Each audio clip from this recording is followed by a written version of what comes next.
Good evening. Welcome to the November 13, 2018 Sioux Falls City Council meeting. Glad to see you all here this evening.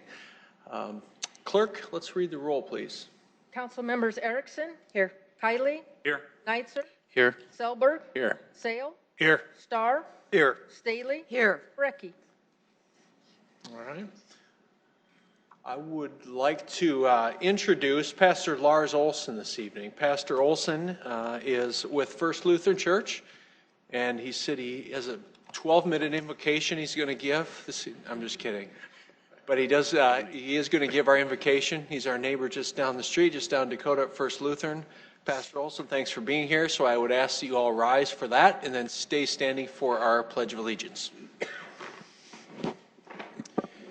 Thank you for letting me be here this evening. It is my pleasure to be here as a member of this community along with you and a clergy member in the Lutheran Church here, where we remind people all the time that in the midst of all of the troubles that come with politics and governance, with opinions and important issues and difficulties, and it gets personal for people a lot of the times, we remind them that government is part of God's work in the world to care for people and to make sure that we have what we need, and that there is actually a gift from God in good government for us.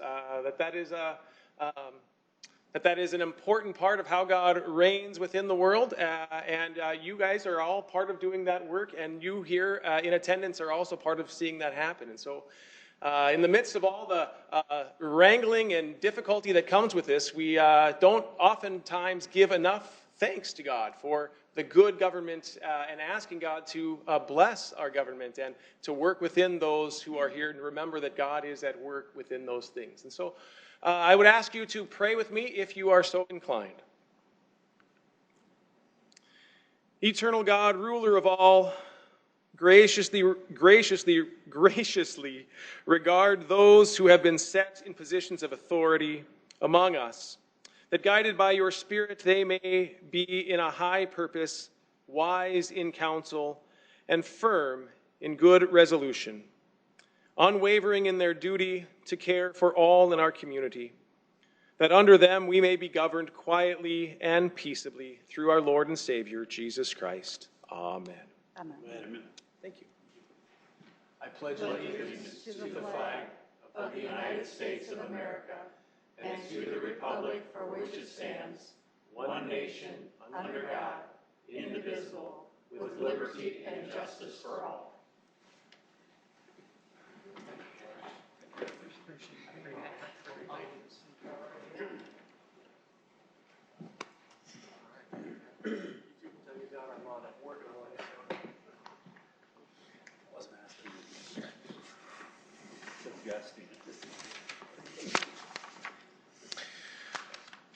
All right, we are going to move on to the approval of our consent agenda for the evening.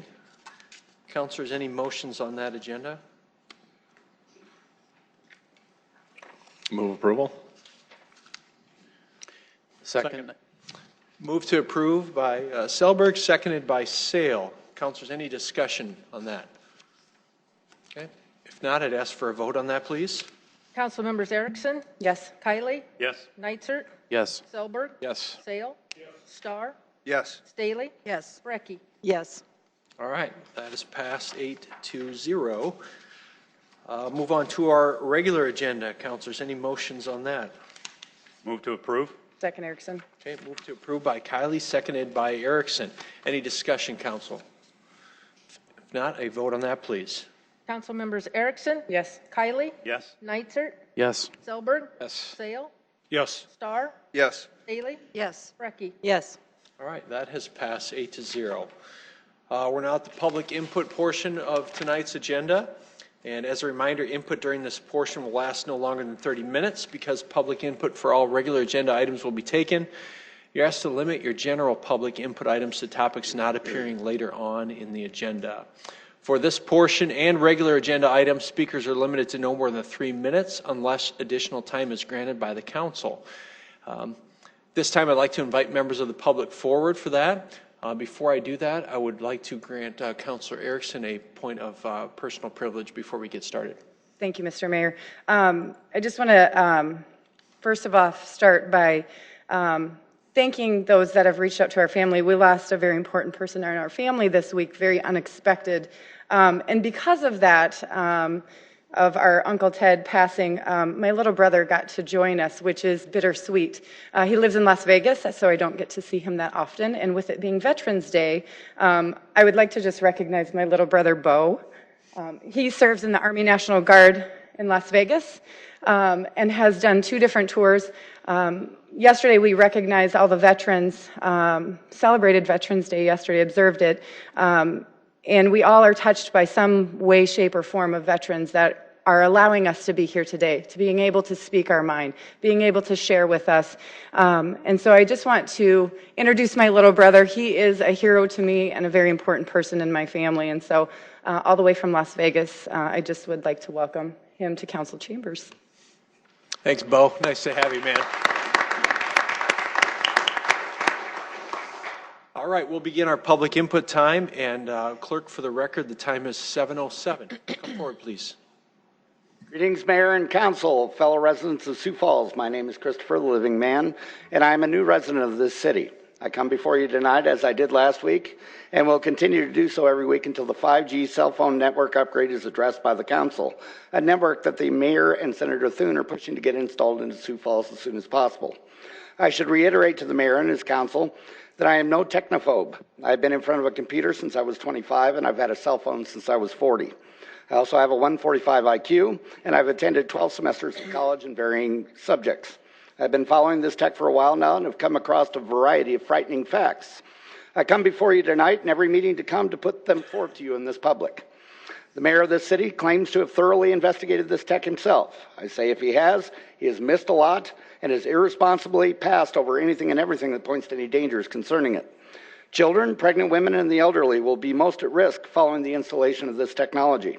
With 4G, you're able to move away from whatever is producing these waves or avoid it altogether.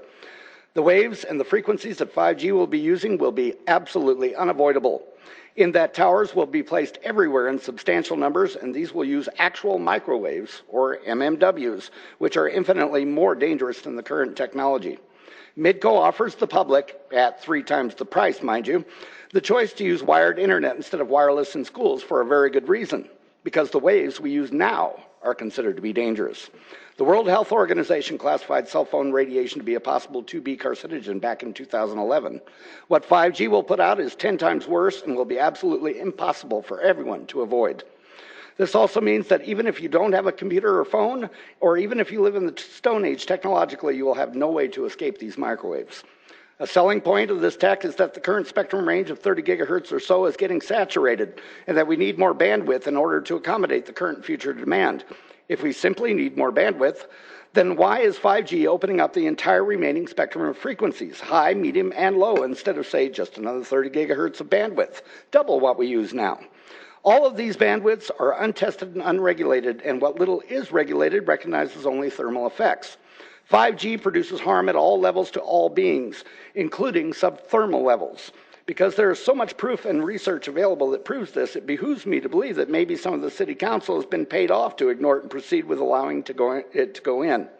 Believe me, I've discovered much more sinister possible uses of this new tech, and those will be released in further council meetings. Once again, council and citizens, I urge you to put 5G dangers in a Google search box and do your own homework. When you do, it'll be obvious that perhaps the mayor and this council are less concerned about the possible health dangers that will present with this new tech, and maybe allowing this at the behest of some far-off senator like Thune, who may have a different unknown agenda, or more likely is doing this for the wealth and benefit of one or more of the resident telecom giants, who stand to make billions and trillions off this in utter disregard of the health and mortality of the citizens of this city. Thank you. Good evening. Good evening. How do I turn this on? It's on. It's on? So, there you go. My name is Janelle Kane. I live at 1808 South Lincoln Avenue, and I have not seen you in a while, but I'm back. I would like to thank the council member that invited me to accompany them to Lifescape today to talk about the alternatives and the new ideas that they have about the parking lot and the concerns that they have. In doing so, I would like to address the vacating of Elmwood and what they tried to basically change the minds of the 3 people who voted against it, is what they've done one at a time. Consequently, that happened last week, and today I got my letter that says they're having the meeting on Monday night with just the homeowners regarding this, and if we have attorneys, or... Turn the letter. Oh, there you go. Sorry. No, the other way. There we go. There you go. Okay, there we go. And if we have attorneys or whatever, we will be bringing them, but it'll be just the homeowners at that point. I am a single woman. I live there by myself. I'm very proud of the property that I live in. I like to keep it up. This is a look from the winter time, and I share it with, of course, my loyal companions that never shut up. My 4 little dogs. I don't know what I'd do without them. But I want you to take note to what I'm going to address is this tree right back here that you see right here. Last week they were removing trees and the foundations from that property. I take great pride in my backyard. I always have. That is a picture in the summertime of what it looks like. I did tell you previously that there were sucker trees. They have been removed. And basically this is what we're looking at. Now the tree that I had around, the circle around on the initial picture of my home, when you get back to the fence and look over, that's the base and how big that tree is. I woke up I was in the shower at 8 a.m. on Thursday morning and my little dogs were going crazy. And right outside my door, this is a tree that Rick DeSanto from meeting 1 knocking on my door said would not come down. And that's what they were doing. They were cutting this tree down. It is an enormous tree. It has been there a very long time. No problem, no problem, no problem. We will leave the tree. Well, they're not leaving the tree. They left none of the trees. They were cutting it down as fast as they possibly could. I spent on the phone from 8:10 to 10 minutes to 9 because I had to go finish teaching a 40-hour fundamentals of property management class. So they took it down very quickly. Large equipment. Janelle, we're right at 3 minutes, so. Well, this is all I'm going to say. This is what my backyard looks like now, straight out onto Elmwood Avenue. Nothing's there. All I'll see is cars and hear barking. Thank you. Thank you.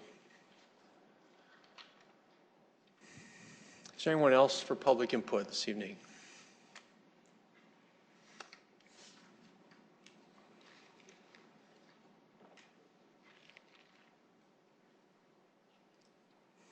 Tim Stanga. I worked with the city this summer to get a couple houses cleaned up around my neighborhood. It took about 2.5 months to be able to do it. Finally got the houses cleaned up. But the problem is that's only 2 out of the neighborhood. We could probably go, what, Pat, about 50 or 60 more on our drive-through? I would like the mayor to let these guys do a job that when they go to a call, they don't put blinders on just to drive by 10 or 15 houses to get to one and then say, yep, there's a problem at this house, but yet they drove by 10 or 15 of them as they were going to that one. Let's give these guys a little leverage and give them a 2-block radius or a 3-block radius so you don't have one neighbor picking out another neighbor because they don't get along. You see that so many times. It just, it's wrong. We had that guy from Lifescape come up and brag about a house that they moved on 6th Street. I'd like to have the city council and the mayor go look at that house. You know, our neighborhoods go down the tubes when we let somebody move a house in, when they have to put it in the wrong direction to begin with to fit it on the property. I can guarantee that anyone that is sitting here in front of me today would not have this next to their house at all. It's pathetic. And they always tell a lot of my neighbors they want to add on to their garages and they want to add on to their houses, but yet the city says, well, you're going to have so much green space in your yard. Go look at this house and tell me what kind of green space they have and how this was done.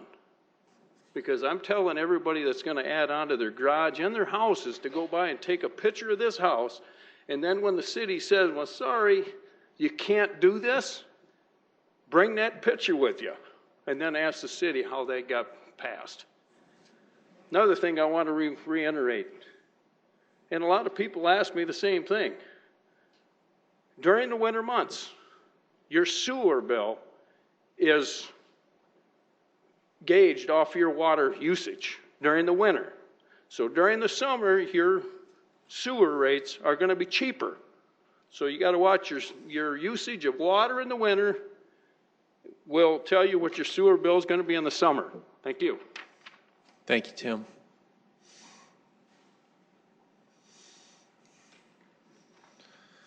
Sorry, Sioux Falls. We had a 27-year-old that committed suicide. I'm not going to get into details of alleged sexual assault downtown nightclub. She was soon to be married and had kids.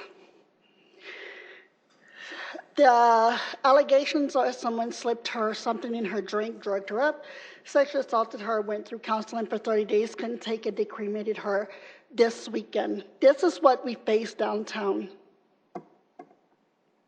Y'all know about putting up flowers on the boulevard and fireplaces to make it beautiful and get business downtown. I'm not going to speak on the club that this happened to, but the club that it happened to, the bouncers were off-duty police officers. After this investigation is through, I would like the chief of police to do internal investigation and reprimand his police officers for this allegation. These officers that are off duty have to report crime, have to stop sexual assaults from happening in alcohol establishments. Getting back to Wiley's. This was an incident of Wiley's. We had that discussion 2 years ago. Chief of police, what did he do? Nothing to those police officers, did he? He did not discipline them for letting the people get drunk, pushing them out, letting them fight outside.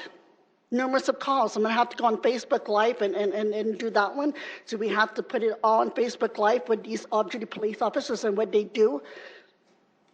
Now, I'm totally against police officers working in clubs. We should not have them working in clubs whatsoever. It's not professional. So after this investigation's over that this girl committed suicide, I will release the bar and the officers that was there that night and could have prevented this from happening.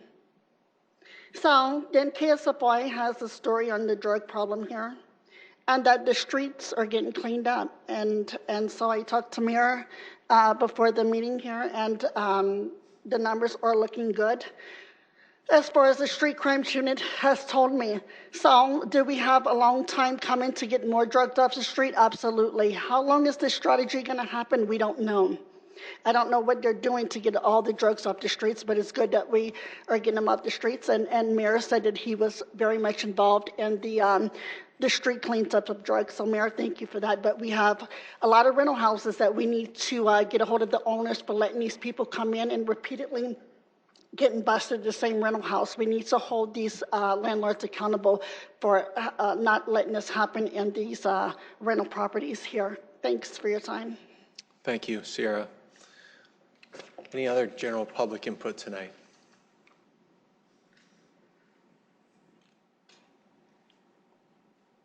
Good evening.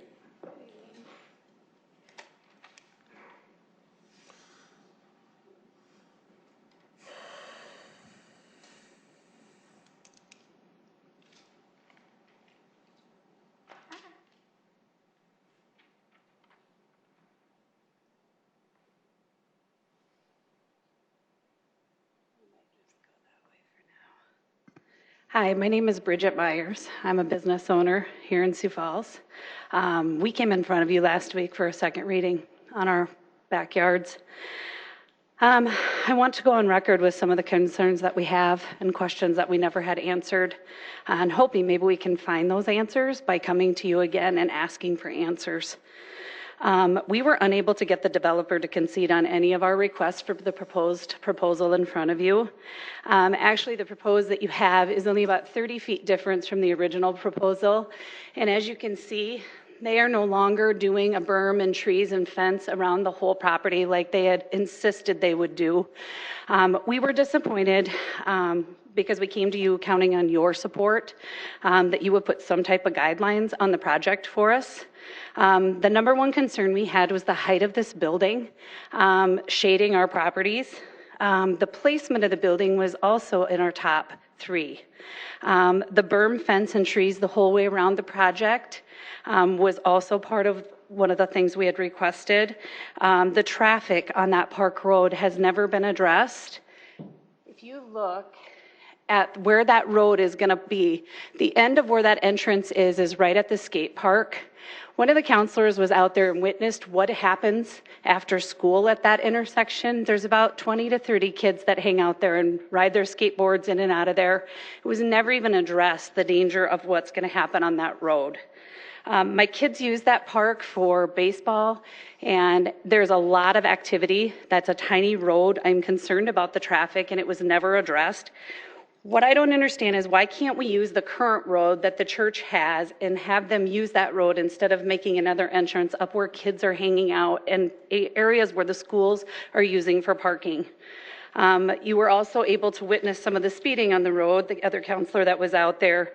My next question is, the water study that you guys were presented last week, that was not a completed water study. That was a preliminary water study. It concluded that the church is indeed flooding the neighbors, and the city has never enforced the water being fixed on the current landowner. So our concern is, why was the water study not completed with the groundwater test and the mooring test, and why were you told it was completed when the developer is now telling us it was not, and they're not even sure they're going to be able to build on that land now? So my second question is, why our counselor gave a video that was very biased towards the developer. That video did not show that we wanted our buildings turned a different direction, which was away from our homes. We wanted the buildings turned away from our homes and not up against the building. Oh, I got the wrong one. Bridget, we're right at 3 minutes there. That's fine. And my only question is, I would have liked to have seen that video with the building face that direction, because I guarantee you the shade would have been a lot less. So my only question is, how do we get these questions answered, and how will you be communicating with the citizens about this going forward? Thank you. Thank you, Bridget. Yeah. Thank you. Anyone else tonight for public input? Clerk, next item, please. Item 11. Second reading, an ordinance of the City of Sioux Falls, South Dakota, providing supplemental appropriations, highways and streets, $980,000. Good evening, Mark. Good evening, Mayor and City Council. Mark Cotter with the Office of Public Works. This is a good news story that we've collected about $980,000 more than what our budgeted amount is in the arterial street fund, and so we would come to you and ask for your support to appropriate those dollars. There's a complementary item later in the agenda that will update the capital plan, but we can put these dollars to work to invest in the arterial streets. Thanks, Mark. Anyone from the public here to speak on this item tonight? Councilors, you have questions for Mark on this item? If not, I'd approve. Second, Selberg. Motion approved by Councilor Kiley and seconded by Selberg. Any discussion on this, Council? A vote on this item, please. Council members Erickson, yes. Kiley, Yes. Neitzer, Yes. Selberg, Yes. Sale, Yes. Starr, Yes. Staley, Yes. Brecky. Yes. All right, that is passed 8-0. Item 12. Second reading, an ordinance of the City of Sioux Falls, South Dakota, providing provisional supplemental appropriations for snow removal operations, highways and streets, $1 million. Thank you again. You can't get too far away. I saw Sorry. you trying to sit back down. You got to come back up. This is a provisional budgetary supplement request. As you guys know, we had a very active winter season at the beginning of the year from January through April. We had 6 snow alerts. We had 16 de-icing events. So far, the fall is looking good. We've had some flurries here and there. We do have funds, current budgeted funds, that will likely be able to address if we have to plow out the city about 2+ times. And so this provisional budget request is provisional in nature. It won't be used unless we actually go through our current budgeted funds. So we would ask for your support. Thanks, Mark. Anyone from the public here to speak on this item? Councilors, do you have questions for Mark on this? Councilor Starr. Thank you, Mr. Mayor. Director Cotter, one of the things that Thursday night last week was one of those times. Did that surprise us a little bit of how slick it got? Or I had a friend at coffee, which they usually do, can look for a way to give me a bad time, but there was a lot of concern right at drive time at the end of the day, and they said, you know, their point was they were kind of joking that, you know, we were trying to save as much money as we could because we hadn't appropriated this extra money yet. But was that close to where we needed to do some treatment of streets in the evening and then first thing in the next morning? I mean, it was a little unusually cold too, and it was kind of one of those weird events. It was unique, and anytime we go into these transitions of summer to winter, we did have about 22 sanders out with salt on them, but we had a few areas that the situation must have just been perfect for creating some real de-icing events, and so it happened fairly quickly. So we did have about half our fleet out that we thought was going to meet the operational needs, but we still had some slick areas. Thank you. Thank you, Councilor. Other questions for Mark, Council? I'd look for a motion on this item. I'd move to approve. Move to approve by Councilor Starr, seconded by Sale. Any further discussion? A vote on this, please. Council members Erickson? Yes. Kiley? Yes. Nitzert? Yes. Selberg? Yes. Sale? Yes. Starr? Yes. Haley? Yes. Brecky? Yes. All right, that passes 8-0. Next item. Item 13, second reading, an ordinance of the City of Sioux Falls, South Dakota, amending the Code of Ordinances of the city by amending Chapter 117, Peddlers and Vendors, Subchapter Right-of-Way Allowances in the Central Business District, generally to allow natural gas fire pits in furniture zones. Mr. Mayor? Councilor Nitzert. Thank you. The purpose of this ordinance is to create common sense regulations that will enable downtown businesses to expand their outdoor dining opportunities beyond what our climate normally allows, while providing adequate protection for the general public in the city. What we know is that when we get people downtown, we create economic impact. When we can extend and increase the opportunities for people to be outside, we enhance the street life and the energy downtown. This will create a new ambiance that will further define our downtown as a destination for unique experiences. Our greatest challenge is our climate, and this will uniquely help to overcome that. This is not a new idea. Using fire pits for heat and ambiance in a public setting has proven successful in other communities and in other venues in Sioux Falls. Fire pits as well as fireplaces are a common feature at restaurants, bars, and recreational facilities. They have been used safely for many years. This ordinance is a product of several months of meetings with various city departments, a presentation to the Public Services Committee, implementing feedback from the council, as well as multiple revisions based on feedback and compromise with city staff and stakeholders. We included city departments including fire, planning and development services, and public works to ensure that they were comfortable with the proposal and their concerns were addressed.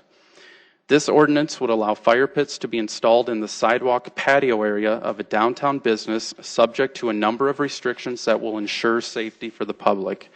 Those include: the sidewalk use permit must be obtained to allow a sidewalk patio.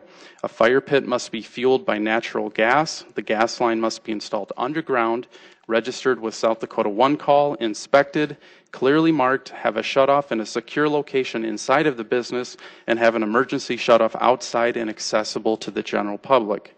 The fire pit must be located inside of the sidewalk patio area and not in the designated pedestrian sidewalk. The fire pit is subject to an inspection at installation and then annually thereafter. The fire pit must be protected from vehicles with barriers such as bollards or planters. The fire pit must be constructed so that it cannot tip over. The installation of the fire pit must meet the city's fire, mechanical, and engineering requirements and meet the manufacturer's specifications. The fire pit must be 10 feet from buildings and at least 2 feet from furniture or other objects. Before the fire pit can be installed, the applicant must obtain a permit from the city, which is subject to review of a site plan, including the proposed placement of the fire pit, its dimensions, distance to other objects, and the pedestrian sidewalk, and any other requirements of an application that the city requires. The business owning the fire pit must obtain and keep in force liability insurance that covers the owner and indemnifies the city for at least $1 million per occurrence. For those who may have concerns about dealing with any issues that may arise after the installation, the ordinance allows the city to modify or add conditions to the permit if it deems necessary to address concerns. In addition, the city is empowered to deny a permit before issuance, suspend or revoke a permit if it becomes a problem as well. The city has wide latitude to enforce regulations and limitations it deems necessary to protect the general public. I also want to point out that this ordinance has been endorsed by Downtown Sioux Falls. We all received a letter last week that states their support. This ordinance is a product of collaboration and input from a wide variety of stakeholders and a lot of work. I want to thank Councilor Erickson for all of her hard work leading this, as well as Councilor Brecky for her involvement, city staff who provided valuable input and guidance, and our legislative operations manager, Jim David, for all of his work, research, and assistance. I'd be happy to answer any questions, and I'd ask for your support and a vote yes to move this ordinance into law, and so we can have fire pits. Thanks. Thank you, Councilor. Is there anyone from the public who wishes to speak on this item? Sierra Broussard, downtown is always for your rich people. Here we go again. So do y'all shop downtown? You know how expensive it is downtown? Some of you council members are out of touch in y'all's districts with crime. But yet y'all want to vote to bring more tourists downtown. I'm not getting it. That's like putting golf courses in Central District. If it says to put fireplaces, go ahead and do it. But like I told you, we got one sexual assault. We got drugs down there flowing. Has anybody realized that? Are y'all back out of touch in that district? It amazes me. I went downtown and it's expensive. Let me tell you, it's not for your average poor person. You're a middle-class person. Not the prices there. It's always about your rich and your golf courses and your fire pits and let's beautify the city to make money. But we still are having crime here. We're still having gang members coming out. We still have illegal massages and prostitution from your rich people. I'm not getting it.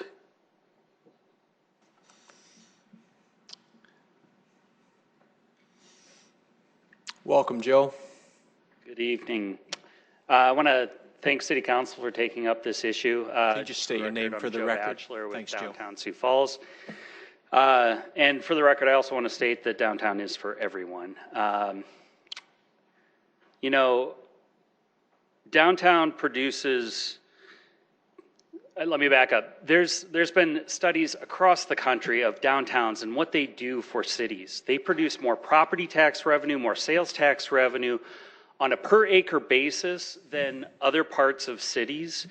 And what this does, this will allow small businesses to generate more revenue for themselves and for the city. It's going to extend the street life for downtown. There's precedents in other communities how to do this safely.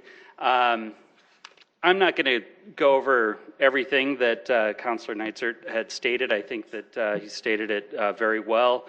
I just want to reiterate a couple of points. One, the board of Downtown Sioux Falls has voted in favor of this. We debated the issue and felt that this was an important step to take in order to extend the street life beyond just the summer months. And the other point too is that, you know, there's kind of a psychological effect that fire and water have. People are naturally drawn to it, I think, because of basic human needs. You know, we want warmth and we want to cook food and whatever. There's something psychological about it. And so there is something there. There's a draw. It does create activity. You know, we've seen this in communities in other states that have fire pits. You can see it in Rapid City as well. And so I urge you all to please vote in favor of this, and I thank you for taking this up. Thank you. Thank you. Any other public input on this topic? Good evening. Good evening, Council. Grant Howman, 1510 South Phillips Avenue. I had a really interesting email tonight from one of our new tenants at Washington Square, and she kind of talked about how her husband convinced her to move downtown, how she wasn't sure if she was going to enjoy it or not, and she said, you know what, I'll do it because he wants me to, and so she did. And she wrote in her blog today, and I was just sharing it with Joe over there, about how she couldn't believe how much she loves living in downtown Sioux Falls. And she talks about, you know, Josiah's and the restaurants and the art that's up and down Phillips Avenue, and some of us that have been kind of working and living and investing and trying to bring back the downtown for the last, 20, 25 years. It's really, enlightening to see how the community is really starting to take effect and follow the downtown and seeing their downtown and their namesake come back in such a very, very strong way. And I spoke a little bit about it last week, how we need to continually, progress to adding different functions to our downtown, whether it be art, whether it be, the river, whether it be the Falls Park, and now we've got, this beautiful outdoor music park coming. There's so many different aspects of it, and this is just another one of those pieces that continually, and this is going to help retail and restaurants and other pieces, and just even the things that are free. The art, the art walk is free, so there is something for everybody downtown Sioux Falls, and we're trying to put free things downtown. There's obviously restaurants, there's bars, there's shopping, there's all these different things, and all we're trying to do is continually add things to extend the season for these small business owners that are also investing in our downtown. But again, I'd really like to thank the councilors that stepped up and helped with this and drafting this legislation and bringing it forward. And I'd like to thank the city of Sioux Falls too for stepping up and finding some compromise to make sure safety isn't sacrificed as well. So again, thanks for your time. Thanks, Grant.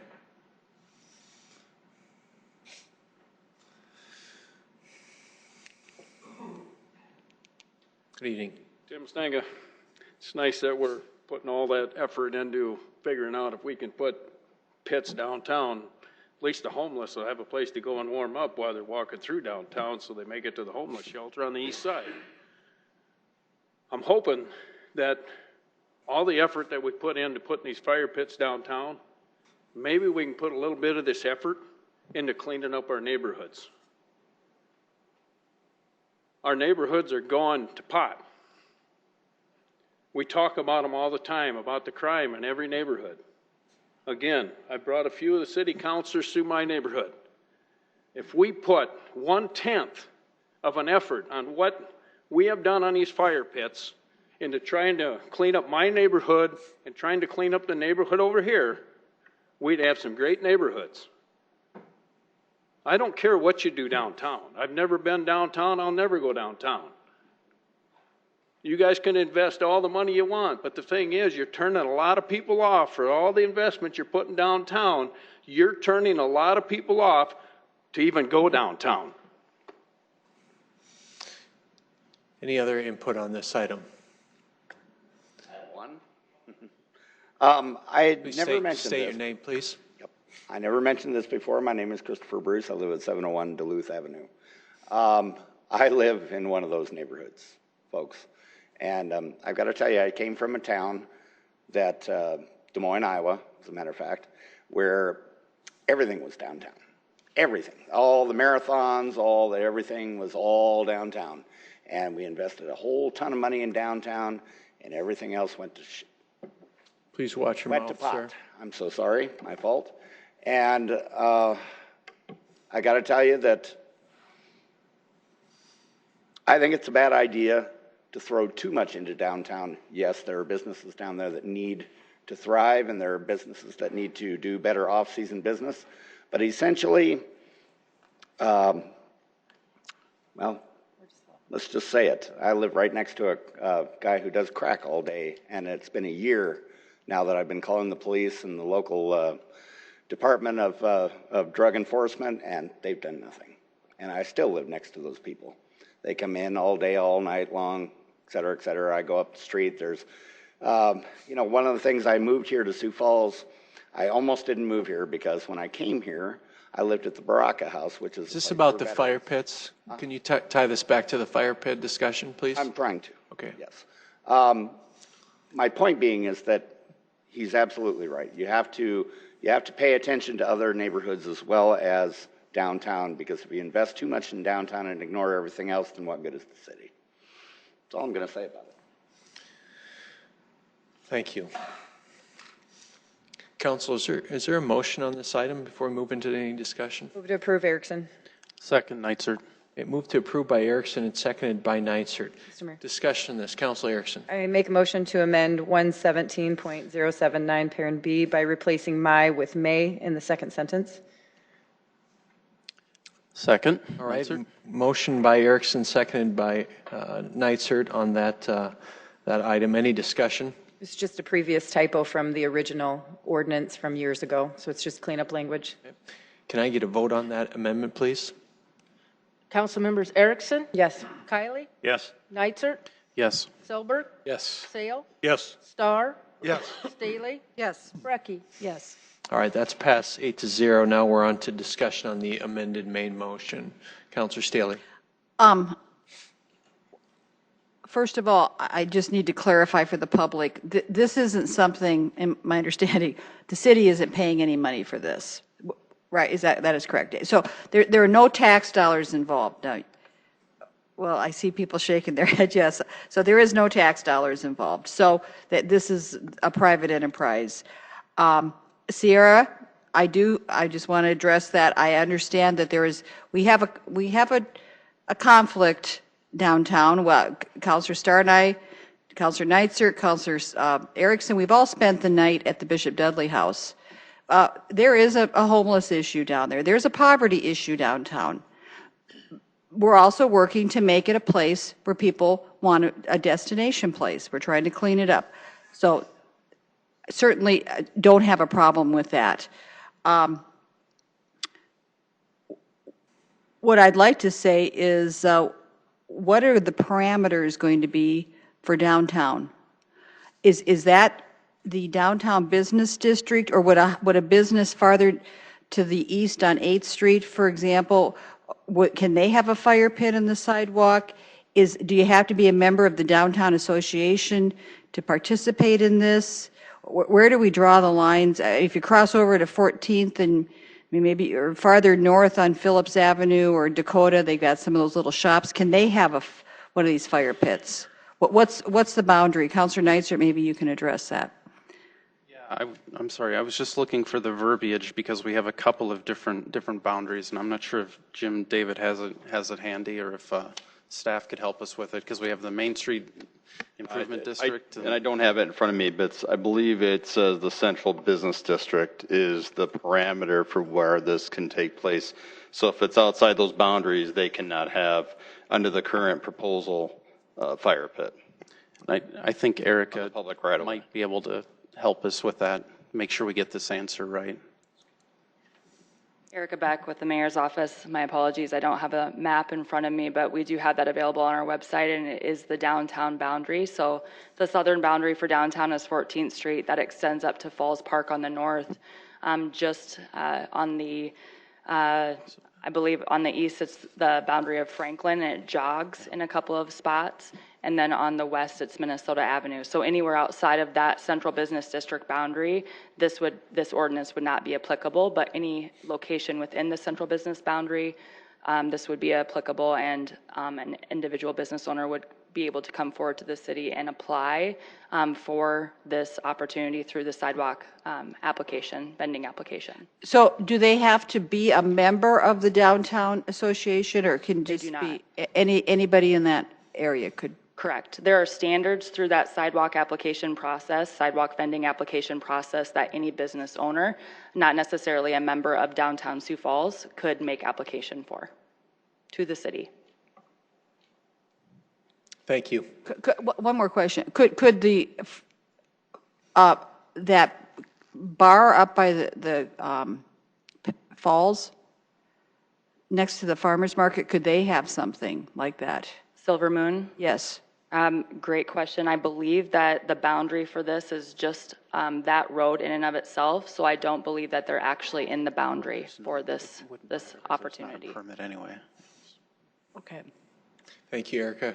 Councilors, other discussion on this item? Councilor Erickson. Thank you, Mr. Mayor. This specifically addresses the furniture zones within the downtown district. So this is not talking about private properties such as we see currently. I know PAVE has a rooftop already. Wiley's has one. There are a few other establishments that already have these fire pits within their private property and outside of the downtown area throughout Sioux Falls. And so they currently exist on private property to this day. This is simply allowing it to happen on those sidewalk permits. So any of those furniture zones that we allow, any of those bump outs that we often call them, several of the downtown businesses have those. Some choose to use the propane heaters. Some choose to not have any type of fire pit. This simply just allows the use of the gas fire pit in that row, in that right of way during that time. So just want to make that clarification that it's very, very specific on those areas, because not just any business downtown would be able to do it because it can't be done safely. There's a sidewalk, but there's not enough of the bump out to do that safely. And so that's, just want to make that clarification. So the other thing I want to add to this, I want to thank Councilor Brecky and Councilor Neitzert for their help in drafting this, as well as our staff and all of those in the administration. We did really want to come together to find that compromise of allowing this to happen, but making sure that we're doing it in a safe manner. And so I think all the feedback and the presentation that Councilor Neitzert was able to give tonight, this is really about creating that ambiance and extending the downtown patio life. The businesses have reached out and wanted to do something like this, and it just really allows the increase of the use of those patios throughout the season. I'm happy to answer any questions, but I would hope for your support on this particular item. Thank you. Councilor Sale. Thank you, Mr. Mayor. First off, I want to go on record to say I'm not a big fan of fire. I've been around it too much. There's two issues that I had with this, and one was the liability. And when I saw the ordinance was drafted, so the owner of the building would have to have $1 million liability policy, and I talked to the owner, and he expressed that his insurance company was able to extend that to him. Those were the problems that I might have had, but they're all alleviated. So I will be supporting this ordinance. Thank you, Councilor Sale. Councilor Steele? Just for clarification then, the patio bump out is related to the eating aspect then? Correct. So how would, let's say you have an establishment that doesn't have that, a patio, and this is kind of going, it's including that, but it's going past that. How does a business go about developing that kind of a patio for them, for their use?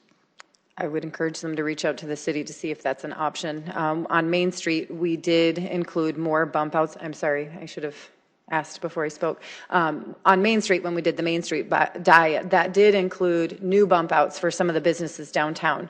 And so based on where we did that Main Street diet, you had options there. There's one right across the street here that would have the option to do it. But again, for each business, it makes sense for them to choose what they want to do.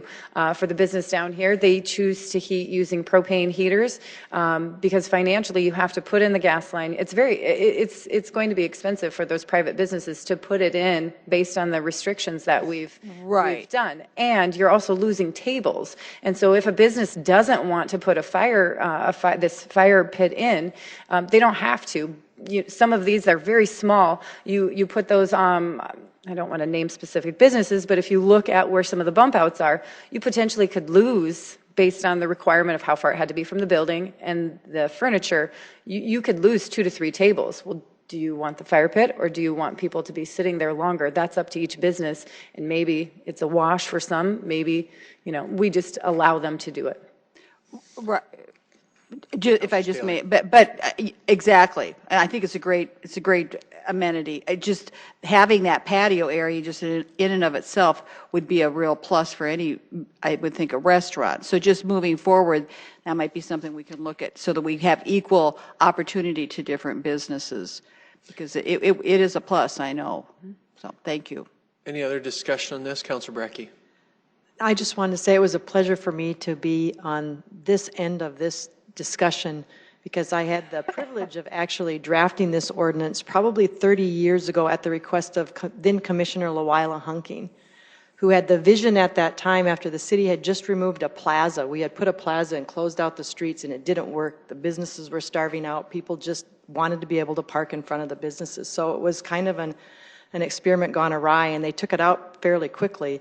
And in its place, they put out what you have now is called a sidewalk, a pedestrian sidewalk with the bump outs. And what her vision was at that time was to model it after the Market Square in Omaha, Nebraska. And so I had the assignment of drafting it up and then watching and waiting for it to take hold.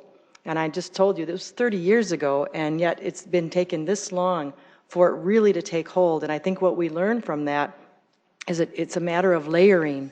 And as the city residential has taken hold downtown and the services sector is coming in with the Ace Hardware and the drugstore, Lewis Drugstore, that is finally all coming together, that dream, that was her vision 30 years ago. So for me to step in, and I just see this as layering, and it's the same thing that Joe just got done talking about, just another layer of that experience, that ambiance you want to create downtown. And we should never quit thinking outside the box of making that experience better. And I would add, the State Theater, we're looking at that to the list of things that, we want to have that experience downtown and have a good downtown. And a lot of people during that period in the 80s literally lost their downtowns. They lost their main streets because they didn't take them seriously, and they didn't, really work on keeping them. And I think now we've seen this work pay off over the years, and I think it's really at its peak now, and it's really fun for me to come back and be here and be supportive of this and just see where it's come, and then just to add another layer of ambiance to downtown and to create that full experience. So I will be voting for it. Thank you, Councilor. I'd like to call for a vote on this amended main motion, please. Council members Erickson? Yes. Kiley? Yes. Nitzert? Yes. Selberg? Yes. Sale? Yes. Starr? Yes. Staley? Yes. Brecky? Yes. All right, that passes 8-0. Next item. Item 14, second reading, an ordinance of the City of Sioux Falls, South Dakota, approving the naming of a facility space on public property, Papa John's Party Room 1 and Papa John's Party Room 2 at the Midco Aquatic Center. Welcome, Sky. Welcome. Mayor, City Council, Sky Smothers, Recreation Manager, Sioux Falls Parks and Recreation. As we discussed last week with the approval of the Papa John's and Sanford Health naming application, the Midco Aquatic Center will be generating $257,500 annually in private investment that will be used to help offset operational costs for the facility.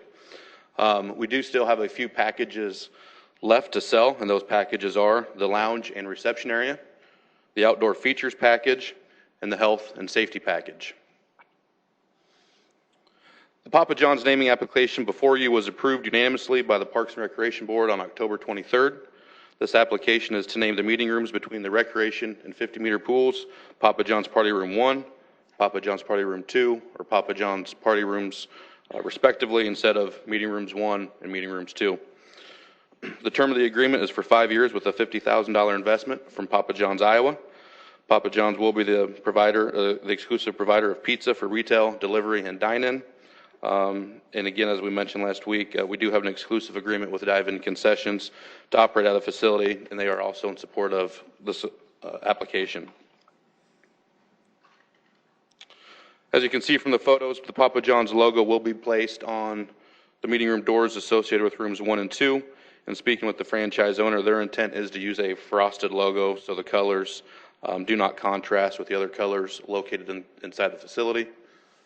And this is just another view from inside meeting rooms 1 and 2, looking outward to the recreation pool and the 50-meter pool. with that, take some questions. Thanks, Guy. Anyone from the public here to speak on this item? Councilors, you have questions for Sky on this? I'd entertain a motion on this item. Move to approve. Second, Selberg. Move to approve, Kylie, seconded by Selberg. Any discussion? If not, a vote on this, please. Council members Erickson? Yes. Kylie? Yes. Nitzert? Yes. Selberg? Yes. Sale? Yes. Starr? Yes. Staley? Yes. Yes. All right, that passes 8-0. Next item. Item 15, second reading, an ordinance of the City of Sioux Falls, South Dakota, approving the naming of a facility space on public property, Sanford Health 50-meter pool and Sanford Health mezzanine at Midco Aquatic Center. Mayor, City Council, Sky Smothers, Recreation Manager, Sioux Falls Parks and Recreation. The Sanford Health naming application before you was also approved unanimously by the Parks and Recreation Board on October 23rd. The application is to name the 50-meter pool the Sanford Health 50-meter pool and the mezzanine Sanford Health mezzanine instead of just the 50-meter pool and the mezzanine. The term of this agreement is for 10 years with a $175,000 investment from Sanford Health that will be paid in one lump sum. Sanford Health will have exclusivity in healthcare, sports medicine, elder care, and weight management products and services. As you can see from the photo, the signage for the 50-meter pool is proposed to be on the north side of the pool, which is just left of the video board. In this photo, the signage that's proposed for the mezzanine will go on the block wall above the windows that overlook the recreation pool. And this is just another photo showing the wall of which the mezzanine signage would be located. Thank you, Sky. Anyone from the public here to speak on this item? Council, questions for Sky? Councilor Starr. Thank you, Mr. Mayor. Sky, tell me about, say there's a collegiate or NCAA swim meet and a group brings in their trainers with them from a different health organization. Would that still be permitted if Yes. they've got exclusive rights to the training? So Yes. that part would be separate? Yes, it would be. And it's outlined in the agreement that they would be able to bring in those outside trainers if that is affiliated with that organization or the local club. Like if there's a rental Correct. agreement, because the signage is the same way then in the agreement that it couldn't be illuminated or had to be covered because Correct. of a specific event. Thank you. Yep. Other questions for Sky? Okay. I'd entertain a motion on this item. Move to approve. Second. Move to approve by Sale, seconded by Kylie. Any discussion, council? If not, a vote on this, please. Council members Erickson? Yes. Kylie? Yes. Nitzert? Yes. Selberg? Yes. Sale? Yes. Starr? Yes. Staley? Yes. Brecky? Yes. That passes 8-0. Thank you. Next item, 16. First reading, an ordinance of the City of Sioux Falls, South Dakota, amending the Code of Ordinances of the city by amending Chapter 30, City Council, Subchapter, Organization and Procedure, Section 30.015, addressing the council time limit. Councilor Brecky. Thank you, Mayor. You have before you at this time a draft of a proposal to amend the public input ordinance. The city council has been working together with the city attorney's office in reviewing our public input ordinance. We've kind of done it in pieces, and this amendment proposes to take a more holistic approach to reviewing the entire topic. The first thing that we did was respond to House Bill 1172, which was proposed by the state government and passed, and required us to provide a public input process at the end of our informational and special meetings and working sessions. And so we did that, and we now, at the end of each of those meetings, we have a period of 15 minutes where individuals can speak for 5 minutes on items that were on the agendas during those meetings.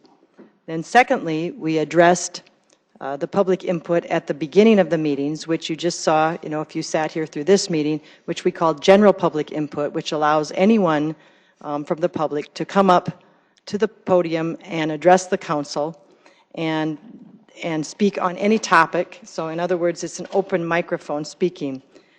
It occurred to me as we were addressing those issues that there were some other forms of public input that we needed to address specifically.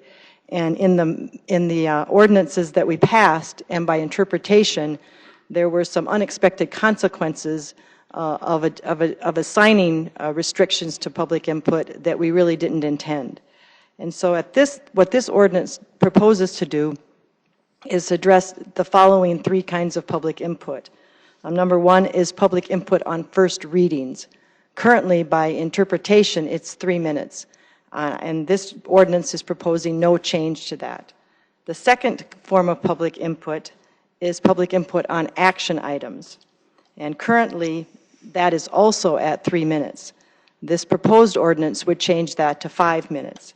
The rationale for changing it to 5 minutes is it just seems incongruous that we have 5 minutes on items that we have a 5-minute public input requirement during informational meetings and working sessions on agenda items where we're just receiving information, and yet we only have a 3-minute time frame for those items that we're actually requiring action on, official action on. And so that's the purpose of correcting that inconsistency, is to set that time period for 5 minutes as well. The third kind of public input is public input during quasi-judicial proceedings. And at this time, there's really no limits to public input at quasi-judicial meetings. And I'm suggesting that the language in this proposal actually just clarifies it, that during those hearings, when we're in that function, that we will follow due process. And what that means, basically in legal terms, is that we will be conducting those hearings in a manner that creates a meaningful opportunity for people to be heard. In other words, we're going to conduct those hearings in such a way that we have, that the public has, ready access to us to have a meaningful opportunity to present their side of the case. And so, we've modified that language to accommodate that, and it will be, of course, subject to the mayor's discretion with advice from the city attorney. In addition, it will be conducted in a way that the city council, if that exercise of discretion needs to be modified, Robert's Rules of Order will supersede that, so that city council members can add further discretionary waivers or additions of time, and if they want to, by amendment and by motion. So I guess overall what the purpose of this proposed ordinance is designed to do is to just clean up and make consistent and take a big picture look at how we're doing public input at our council meetings. And I guess when I was working on it, I had an eye towards making sure that the public had a meaningful opportunity to address their city council and to conduct their business with the city council in an open and communicative manner with their public body. I'm aware of, I proposed this at an informational meeting with the council, and there was some other feedback that I got on the ordinance after that meeting, and we have decided that there probably are likely to be a few further discussions and maybe some friendly amendments to this ordinance. And there was enough interest in it that I felt that it was appropriate for those discussions to be debated publicly. And so this is a first reading. I do expect there to be 3, maybe 4 amendments, and I thought it would be best to have them discussed publicly so the public can watch us work through it. And quite frankly, I may agree to some amendments myself to my own ordinance, because I'm anxious to hear what everybody has to say, and as I see how those amendments play out. So I brought it about halfway. I think we'll take it the full way at second reading, and I'm sure that we're going to come up with something, I think, that is agreeable to all of us, and it will be an improvement upon what we have now. So that's my presentation. If anyone has any questions, I'd be glad to try to answer them. Thank you, Councilor Brekke. Is anyone from the public wish to speak on public input? All right, councilors, before we get into discussion, can I have a motion on this? Motion to approve. Second, Nitzert. All right, motion to approve by Councilor Brecky and seconded by Nitzert. Discussion on this item. Councilor Erickson. I do, and if you'll spare me 1 second, I want to just pass this. Sure. I'll pass those down. If you could pass those down too. There are additional copies for the public as well, and in the name of transparency, I wanted to provide the amendment I intend to bring next week and really have that or not next week. I know this will be proposed to be moved to December 4th, I believe is the date. But like I said, in the name of transparency, I wanted to make sure that this was out there as early as possible for the public to have their eyes on this, to offer any suggestions, feedback, and also for my colleagues with this. Essentially, all this does is, I've really been diving into quasi-judicial. My opinion, I feel like we as a council should have a clear procedure and process of what is quasi-judicial, what requirements do we need to have. And so I've been working with Tom Greco and our attorney's office to really define that, and I will be sending out information to the council that really is, it's open for the public to see, but it's really an internal document for all of us to make sure that we are correctly disclosing items when those quasi-judicial things come forward for us. In looking at that and with talking to our city's attorney office, essentially all this does is takes the quasi-judicial and puts just a general guideline. It's 5 minutes. And for me, what that does, when we had our informational meeting and our city attorney was in front of us, the fear of what we currently have in place of 3 minutes is too short. I agree. 5 minutes is probably the best guideline. I think you can really grasp your idea around what you need to say, get to the point, and also communicate that here in public, as well as contacting us in all the other avenues. But the fear was, every time we continue to extend, we're not maybe meeting that due process. We're kind of maybe showing some favoritism. And so with that, I want to make sure that we have that clear guideline. 5 minutes is a good start. If we need to extend it, that's great.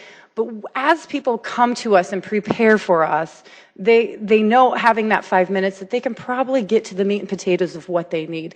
And that unlimited timeline for me really shifts the responsibility of due process to whoever the chair is. It's really saying to the chair, imagine if we have an item coming in front of us that is a quasi-judicial, and you've got 2 people for it, 2 people against it. The 2 people for it are saying the same thing over and over, but they talk for 15 minutes. The 2 people against it want to say the same thing over and over, but in the discretion of the chair, they say, thank you, we've had enough time. That due process could be in the view of that person presenting to us as unfair, that we didn't meet that due process. So having that general 5-minute timeline really gives you that ability. It can be extended if need be, but there are a laundry list of items for quasi-judicial that are in front of this council often. So like I said, I did talk to Councilor Brecky about this in the past. She knew I was bringing this forward. We had a great chat about it over the last few weeks. I just wanted to get this in the hands of everyone as soon as possible, just so you're aware of why I feel it should be a general guideline and what that looks like. So it is there for the public. I will also work with our staff to make sure it's put online as well, so those that are not here do have the ability to see it. Thank you. Thank you, Councilor. And I just want to clarify one thing. The motion that was made was to set a date and second reading for Tuesday, December 4th. So any amendments, proposed amendments, we're not taking those. We're talking through those, but those will be accepted or discussed at second reading on December 4th. Councilor Staley. Well, my 2 cents is weighing in that I agree with Councilor Erickson, and I've already told Councilor Brecky this, but the 5-minute thing I think is adequate. And when it comes to quasi-judicial issues, we've dealt with a video lottery establishment being put in a residential area. We talked about a sign being put in front of a church. We talked about the demolition of historic homes. And I think maybe our trip to the Wiley's Bar was maybe quasi-judicial. I know we disclosed that we had been down there. So, but I will say, having been here for 2.5 years and having those things come forward, I cannot remember a time when 5 minutes wasn't adequate. for someone to say. In fact, I don't even know that we're even aware of time limits. We didn't, of course, have the little button up there to watch with the different colors, our little stoplight button up there. But I think 5 minutes would do the trick just nicely. My concern has been that I don't think that was ever broken. I said this at the mayor's meeting. I'm going to say it now. I'll say it again. We had some people concerned with our public input.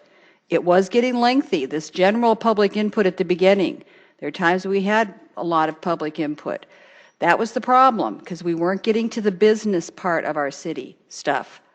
So we shortened it up, and as you see tonight, what did we spend? 10 minutes, 15 minutes? We really, it's kind of like just evaporated. So, but in the midst of that, we also shortened up that business part. The second readings, the hearings, the resolutions, that's, I think, when people really have a right to put their cards on the table for 5 minutes. So I'm very pleased that we're talking about this. I wish we could have talked about it to start with, because I would have easily gone along with this. And so I thank Councilor Brecky. And I also thank her for bringing this forth with an informational to start with. I know she's talked with everybody. She's tried to collaborate. And so I agree with Councilor Erickson. I will be supporting that amendment. Councilor Neitzer. Thank you, and bear with me because this is going to be my meat and potatoes statement. I'm going to keep it shorter when we have the second reading. I support this ordinance, which is why I signed on to it. I can support this as is. It definitely is a step in the right direction, but I also wish we would go even further, and I may propose amendments to that effect. It has become clear to me that I made a mistake supporting the revised ordinance that got us here today. I can only speak for myself. I take responsibility for my decisions, and I'm not blaming or judging anyone else. My support of the original proposal to move general public input to the end of the meeting was based on my concern that decorum was eroding, which was my main concern, and secondarily that there was excessive input that was not related to city business, keeping citizens waiting for actual agenda items that affected their lives. I heard this concern from many people at the time. In the last 4 months, it has become obvious to me that the ordinance we passed had no effect on addressing those concerns many citizens and I had at the time. There's only one thing I credit with improving this situation, and that is this current mayor. The respectful way he has interacted with citizens during the meetings, reaching out to those in need and listening to their concerns, appears to be solving the problem.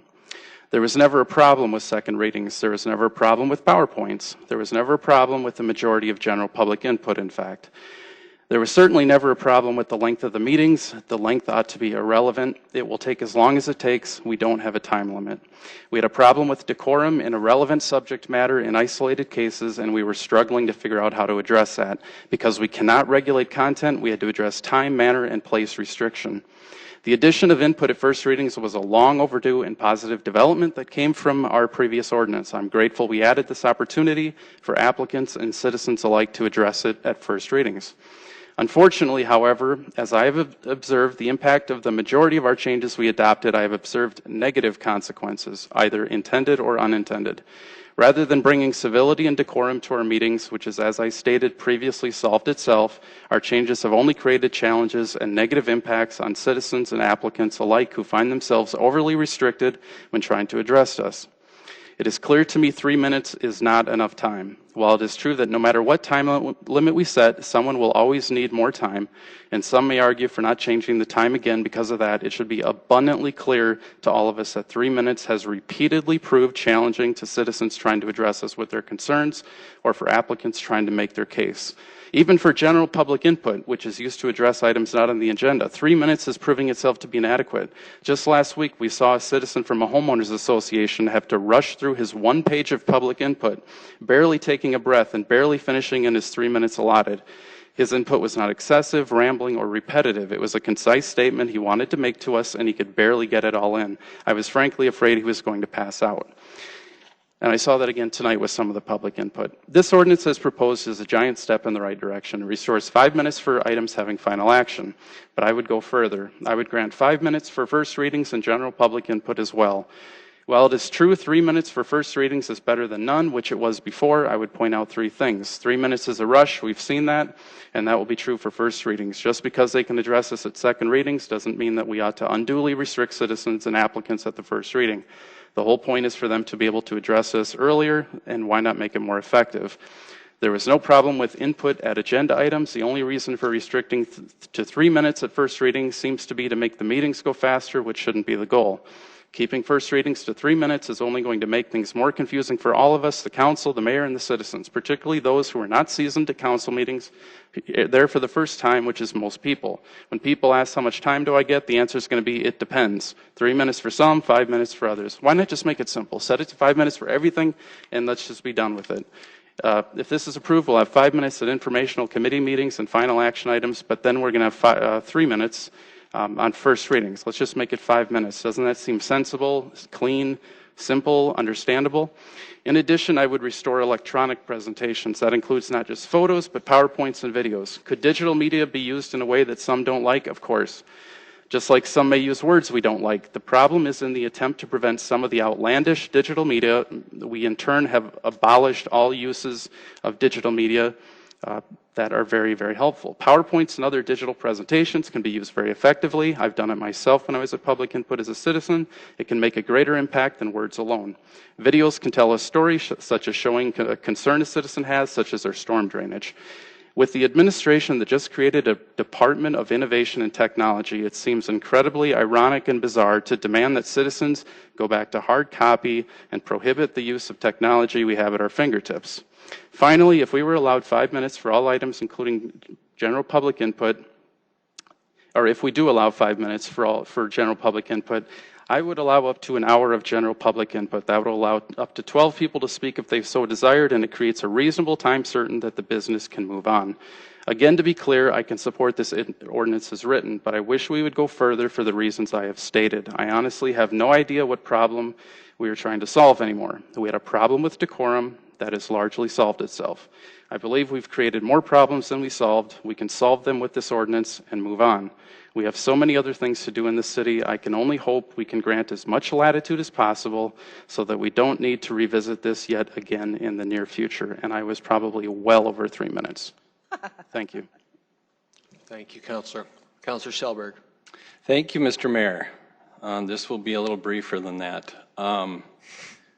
In my opinion, public input has gone relatively smoothly since the changes have come along, and I would give a great deal of credit to that, to our new mayor and how he's pretty much addressed things. And when more time has been needed for folks, he has not hesitated. I think that's been carried out each time. I think we did have some decorum problems. I think that has been solved for the most part, so I disagree a little bit with what I've heard a little bit, that what happened wasn't needed. Again, there didn't used to be 3 minutes for first reading. Now there is. There used to be 5 minutes that you had on a topic, and that was at the second reading. When it changed, you got 3 minutes at the first and 3 at the second, which adds up to more than 5. That's 6. That being said, I'm not going to get back into the minutia of everything. I will say that I do appreciate, we did make a deal when we talked about this months ago that let's give it a try.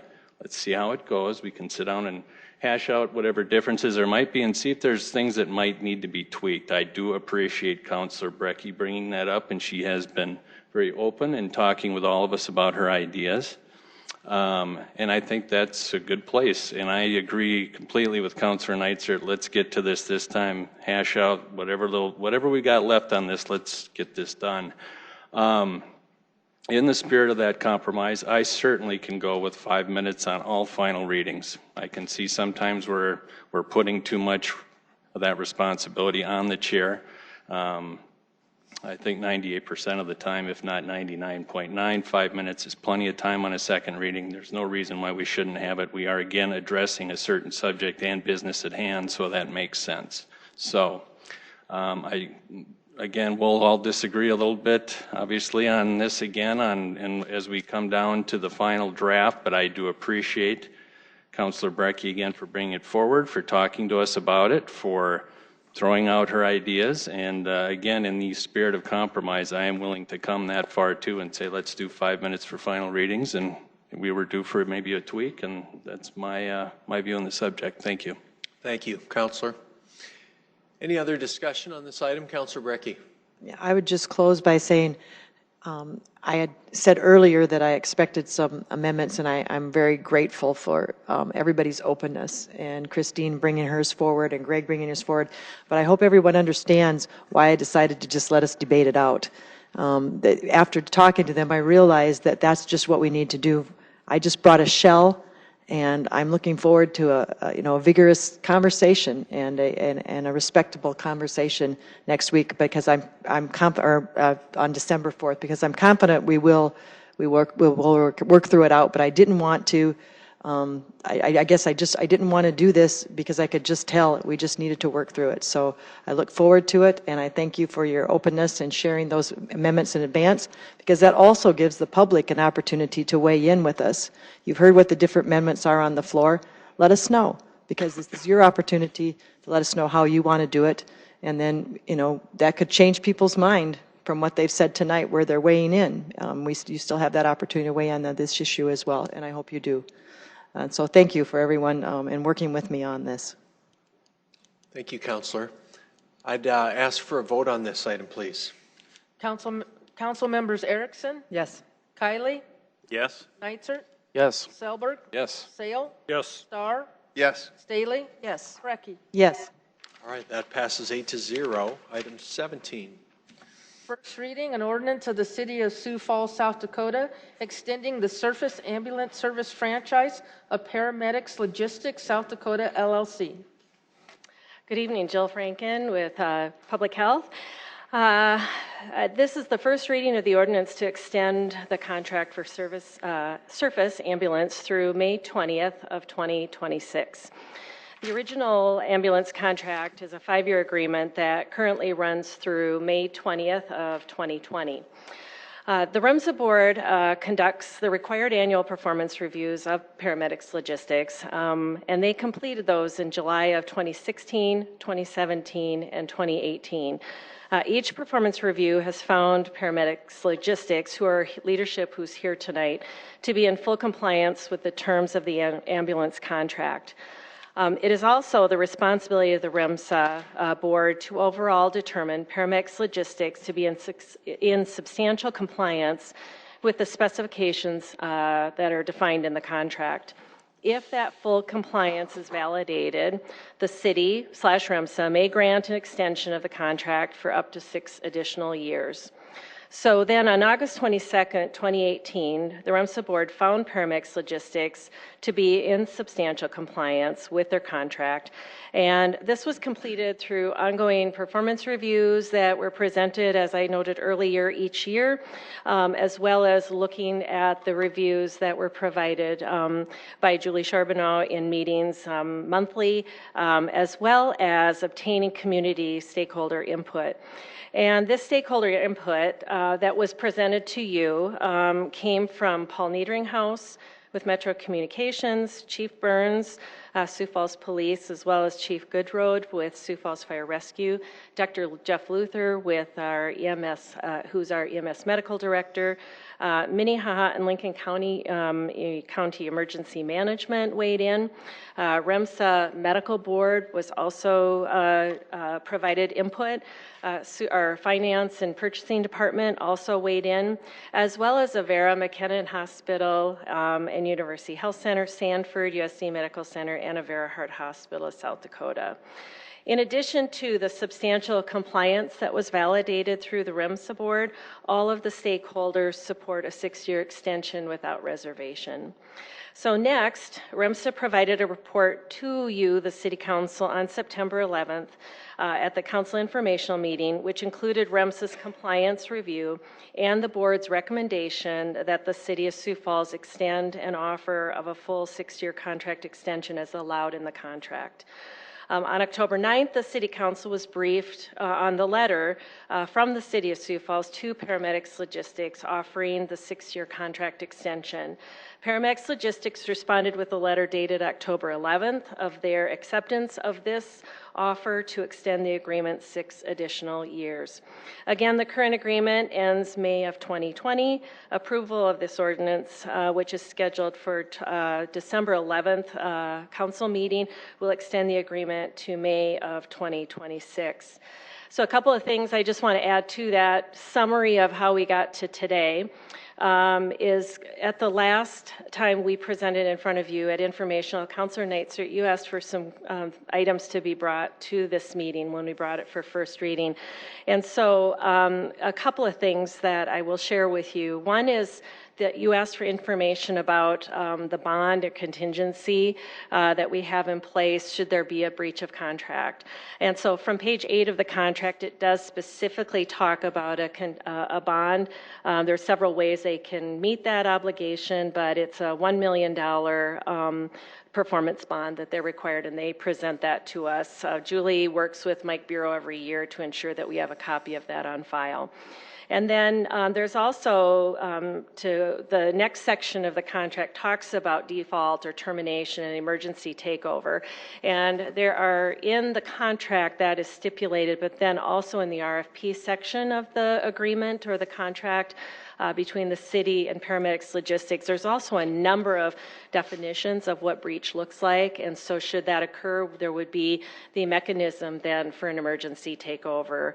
And we have very substantial plans in place that are regularly updated to make sure that we have all the tools and mechanisms needed to be able to have that takeover completed. And then also with regards to the financial audit, I think you asked about that as well. There was something on page 43 of the RFP, it requires that Paramedics Logistics provide the city with financial statements on an annual basis. They've been compliant with this requirement.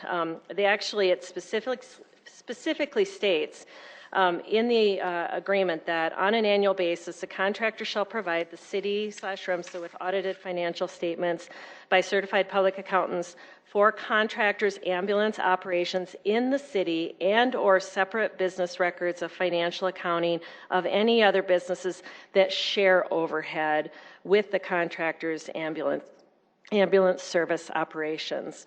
So the last financials were provided to the city finance for fiscal year ending October 31st, 2017, and they were reviewed by our finance department.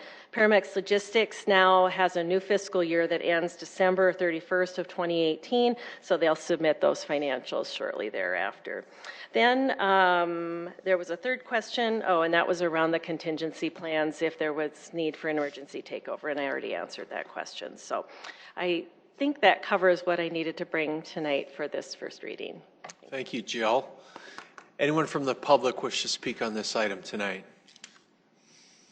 Councilors, do you have questions for Jill? Councilor Starr. Yes, thank you, Mr. Mayor. Director Franken, when the public asks, what's the value of this contract? You know, when we approve contracts each week, we usually have a value of what the contract is for the amount of the contract. What would that be? I would say the value of that is 24/7 emergency ambulance service, complete and comprehensive emergency ambulance service at no cost to the city for that service. I know there's been questions about, we have, you mentioned the word layered, and I think about that with our EMS system, and that's a good way to kind of talk about our EMS system when you think about the layers of response that are in place with a high-performing EMS system, and we subscribe to that. That's how we built the RFP, was to have that high-performing EMS system.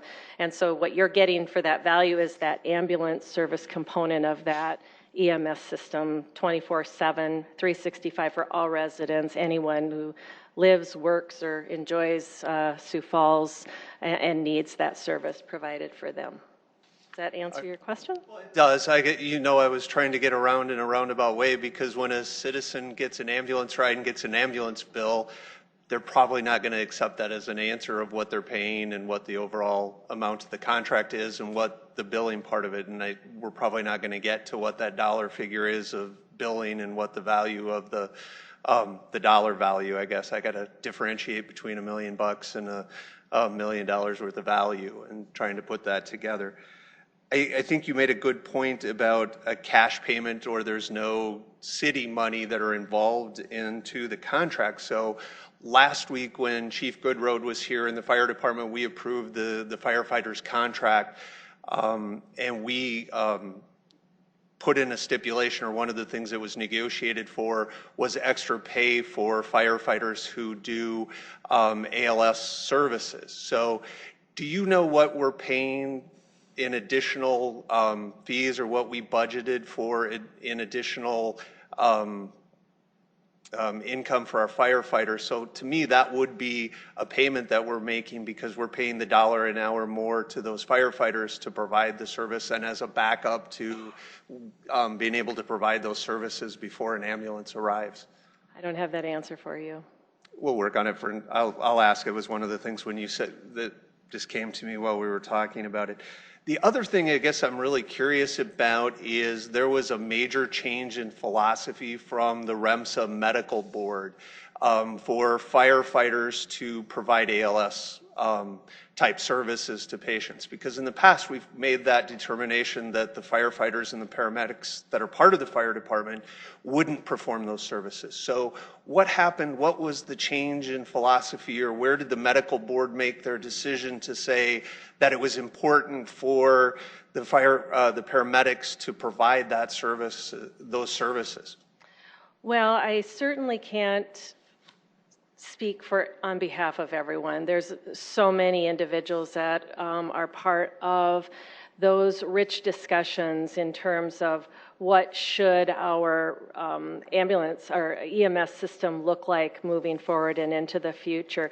But as far as the philosophy, I would say that primarily it is based on the fact that when Paramedics Logistics, at that time Paramedics Plus, when they first began doing services here in Sioux Falls, I think it was that philosophy of working in partnership and together with the EMS community. I think that really changed sort of the tone, because I believe, it was considered less of a priority perhaps when rural metro was part of, and I think there was probably some staying in your lanes back in those days. But knowing that we are working on a much more comprehensive and a much more integrated EMS system, I think philosophically it just lined up well, because we're starting to see so many more rich discussions happening in that area and that space.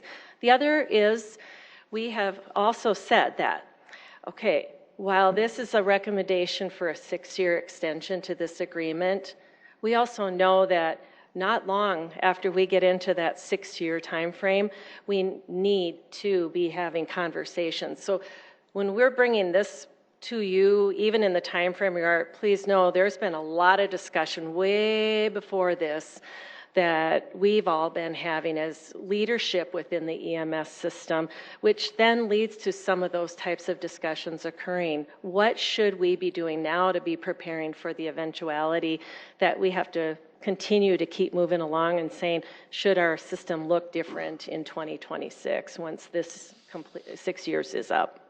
So.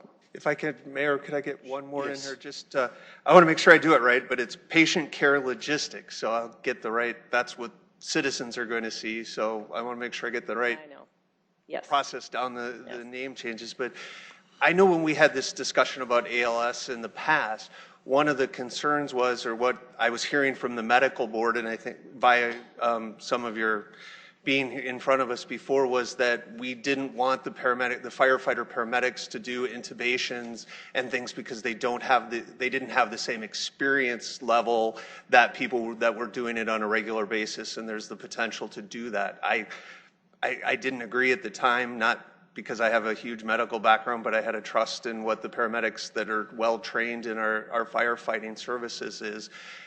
And as part of bringing this contract extension forward, the concerns that I hear on the street is that the level of experience that patient care logistics has is that their employee turnover has been higher, and the level of experience that the paramedics and the EMTs that do arrive from the ambulance crew certainly are considerably less than what the paramedics are that are part of the fire system, and that they're really the more trained professionals on the scene. And so I think this change is really important.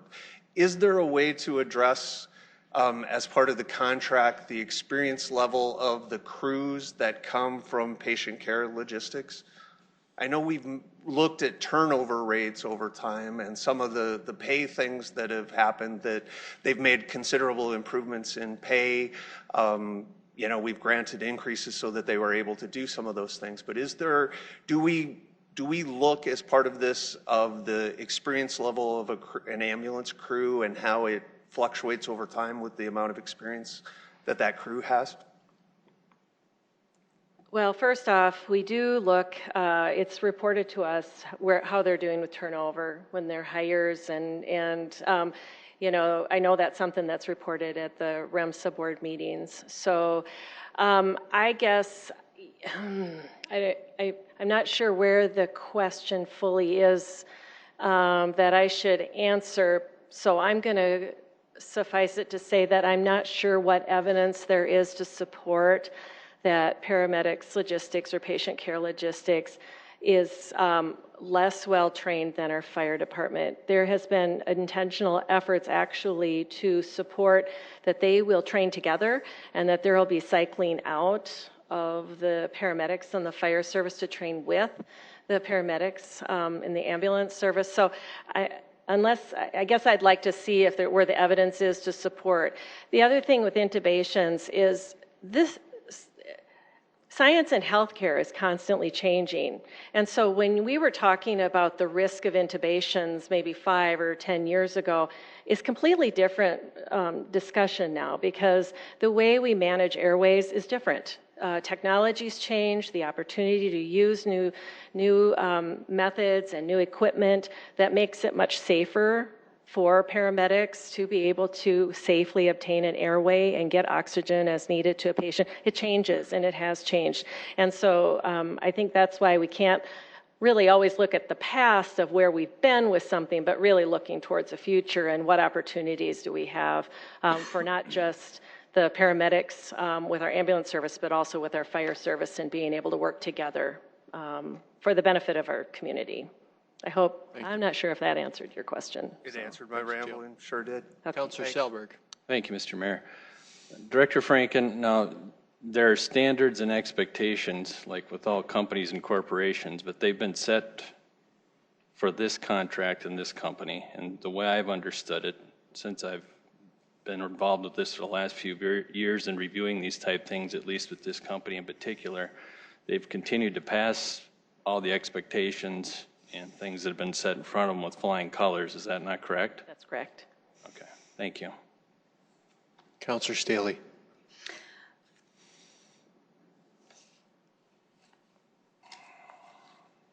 I've said this before. I said it Friday. We have a mayor's meeting, and I stated this, so I'm just reiterating this for the public. When I got elected, this had just been, the contract had just gone into effect. I've asked, when we did switch to this company, it wasn't a matter of 6-year extension for the other company. That discussion, that break with rural metro happened, I think, within a 2-year period. Is that correct? I think we brought that up. They were not given 6 years notice that we were going to be looking at something new. There was a variety of ways that the contract was extended with rural metro over the 20-plus years that right. So a change was made, RFP was put out, and we spent $90,000 to help us do a search for a new ambulance provider. My concern was, I was thinking these last years, we have a 5-year contract. When that's over, we're going to be able to kind of be freed up to maybe look at other options, to reevaluate this. And then this comes up that we're doing this extra 6-year extension. So, and I'm thinking that means that we will continue to give them an automatic 3% increase, that they will be allowed to have a 3% fee increase, is that correct? Or the cost of living, whichever is greater. Okay. And really, when we say it's not costing, no cost to the city, it's a cost to the citizens that are using it. They're the ones who are going to see an increased cost for their ambulance bill. And I know that there are write-offs, and there's Medicaid and Medicare and all sorts of things. And I also will tell the public that, and I said this the other day, we don't really get to know what kind of profit they're making. We don't know if they're doing this out of the goodness of their heart. We don't know if they're making $1 billion a year. We don't know, because we don't get to see that. That's their business. If we had our city handling this, that would be all out in the open. It'd be transparent. So that's one of the reasons I'm really excited to be looking at that. I was told when I proposed that maybe we could do this contract maybe for 4 years. Apparently the conversation is, and you just said it yourself, Director Franken, that we can be having these conversations in the next 6 years. Really, it's 8 years, or 7.5. But what I was hoping is we could maybe give them a 4-year contract and offer that a little extension, and then we say we want to give ourselves some lead time. I was told last week that they're going to be buying all new ambulances. If we give them this extension, we will have all new ambulances, and I want the company to commit to that. Where I'm going to be hearing that during the second reading, be ready to commit that all the ambulances will be replaced, because that's what I was told last week. And that's one of the reasons that you are going to be hesitant to take anything less than this 6-year extension, because you're going to be investing in all new vehicles. I do think I'm hearing great things about what our fire department does when it comes to being the first responders for our people. So I'm just having some hesitation about this, and so I'm glad we're having the discussion now. Thank you. Any other questions for Jill? Yeah.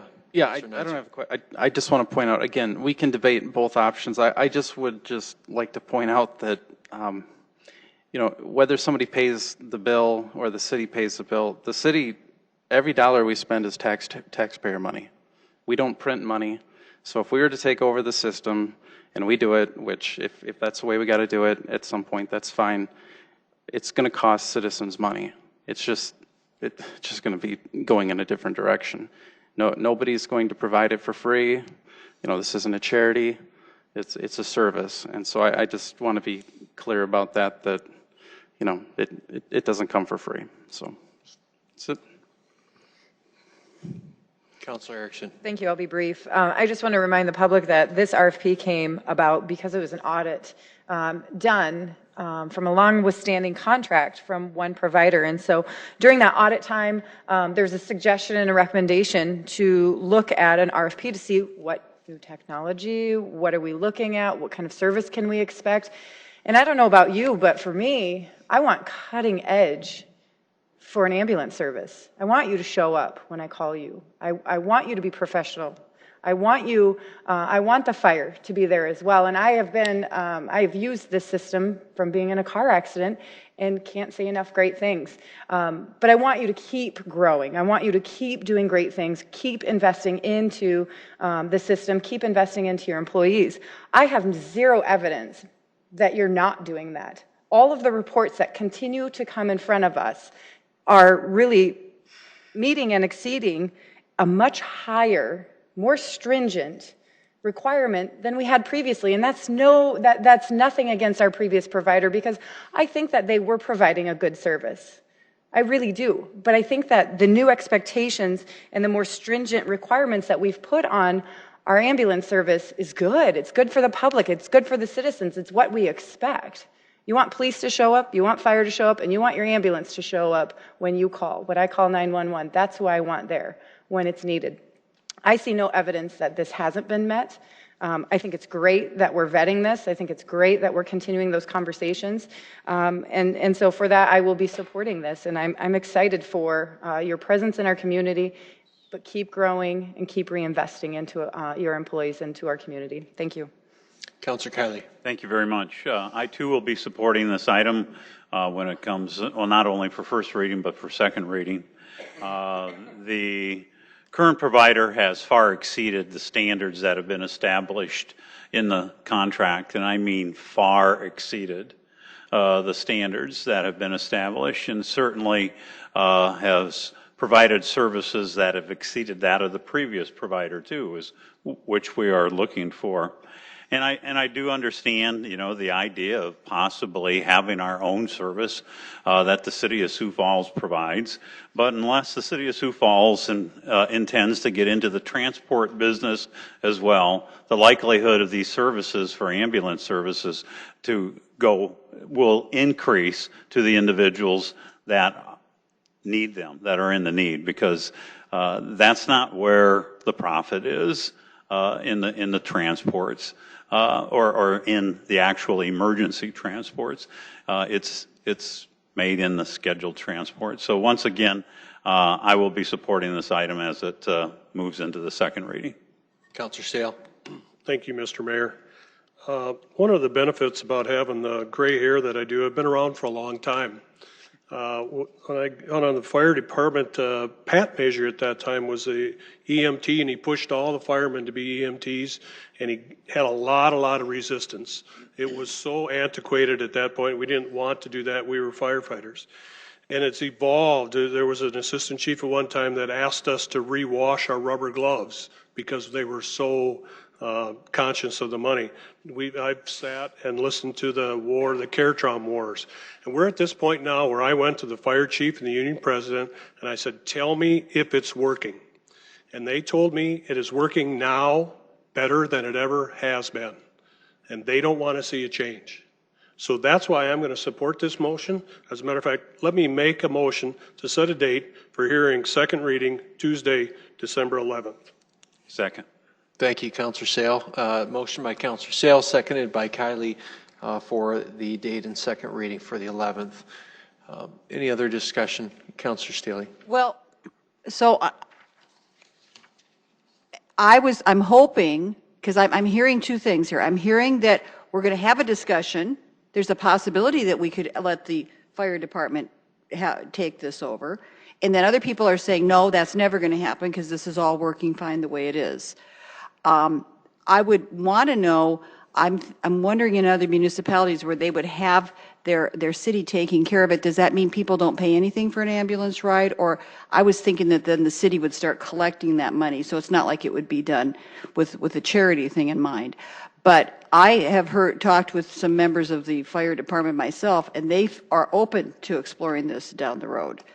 So this is an interesting dialogue that we're having. I mean, but our city and our citizens deserve to have this discussion, and so we'll see where it takes us.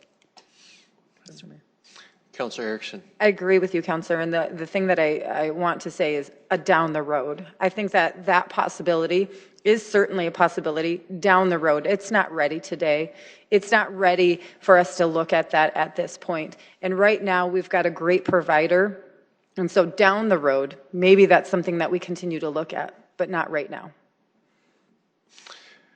I'd like to call for a vote on this, please. Council members Erickson? Yes. Kylie? Yes. Neitzer? Yes. Selberg? Yes. Sale? Yes. Starr? Yes. Staley? Yes. Brecky? Yes. All right, that passes 8-0. Item 18. A resolution amending the 2018-2022 capital program.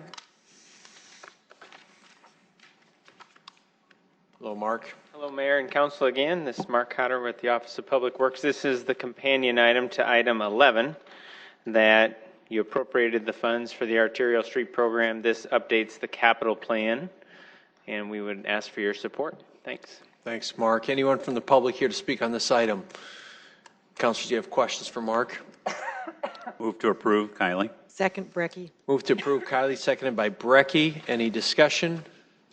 A vote on this, please.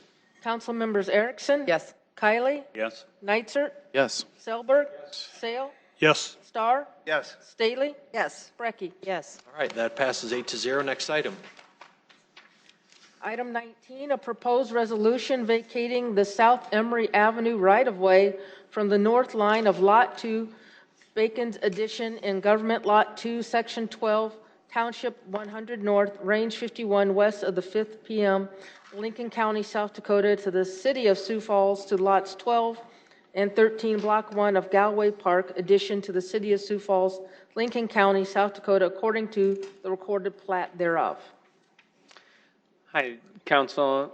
This is the first reading for a street vacation. This is an unimproved right-of-way today. It's a piece of pasture land. There's one property owner that owns both sides, and then there's two houses that are on the southern tip of this that have also signed in support of this street vacation. This is generally south of 57th Street and west of Sundowner. Have a couple other slides to zoom in on this.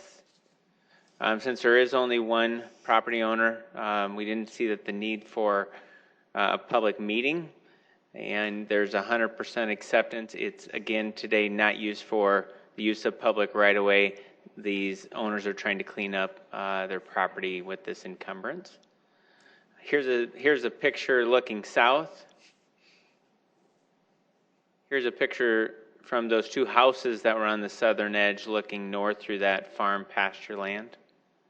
And again, there will be a second reading coming up on this in a meeting in the future. We'd ask for your support to move it to the second reading. Thank you, Mark. Anyone from the public here to speak on this item? Councilors, any questions for Mark or motions? Move to approve, set the date to Tuesday, December 11th. Second, Neisert. Second reading. Moved by Councilor Erickson, seconded by Neitzer. Any discussion? A vote on this, please. Council members Erickson? Yes. Kiley? Yes. Neitzer? Yes. Selberg? Yes. Sale? Yes. Carr? Yes. Haley? Yes. Brecky? Yes. All right, that is passed 8-0. Before we wrap up, want to recognize, I think we have Augie students here. You guys Augie students? Thanks for staying with us. Appreciate you being here. Mr. Mayor? Yeah, Councilor Steele. Can I take a personal privilege? Can. Since, are you Augie kids, any of you in choir? Yeah, okay, well, it's our mayor's birthday, so let's sing happy birthday to the mayor. Happy birthday to you. Happy birthday to you. Happy birthday, dear Paul. Happy birthday to you. Thank you. I feel very red right now. Thank you. All right, I'll get this meeting back on the rails. Move to adjourn. Any Second. new business? No new business? Move to adjourn by Sale, seconded by Erickson. All in favor say yes. Yes. All those opposed, no. We are adjourned. Thank you.